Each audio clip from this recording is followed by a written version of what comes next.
నర్సరావుపేట నియోజకవర్గం పట్టణంలో తెల్లవారుజాము నుండి పెన్షన్ పంపిణీ చేసిన నర్సరావుపేట ఎమ్మెల్యే డాక్టర్ చదలవాడ అరవింద్ బాబు జోరు వర్షంలో సైతం లబ్ధిదారుల ఇంటికి వెళ్లి పెన్షన్ అందజేసిన ఎమ్మెల్యే అరవింద్ బాబు కూటమి ప్రభుత్వం అధికారంలోకి వచ్చిన తర్వాత మూడోసారి పెన్షన్ల పంపిణీ 1వ తారీఖు అధికారులకు సెలవు కావడంతో ముందు రోజే పెన్షన్లు అందజేత రాష్ట్రంలో లోటు బడ్జెట్ ఉన్నప్పటికీ ఇచ్చిన మాటకి కట్టుబడి ఉన్న కూటమి ప్రభుత్వం ఇచ్చిన మాటకు కట్టుబడి రాష్ట్ర అభివృద్ధి ప్రజా సంక్షేమమే ధ్యేయంగా కూటమి ప్రభుత్వం వ్యూహాత్మకంగా ముందుకెళ్తుందని నర్సరావుపేట ఎమ్మెల్యే డాక్టర్ చదలవాడ అరవింద్ బాబు తెలియజేశారు. నర్సరావుపేట నియోజకవర్గంలో పలు వార్డుల్లో పలు గ్రామాల్లో శుక్రవారం ఉదయం 5 గంటలకే కూటమి శ్రేణులతో కలిసి లబ్ధిదారుల ఇంటింటికి వెళ్లి పెన్షన్ పంపిణీ చేశారు.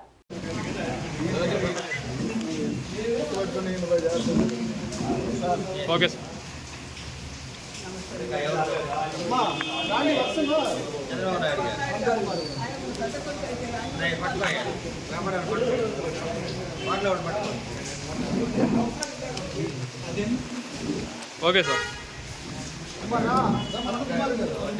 జెర్కీ వేసుకుంటా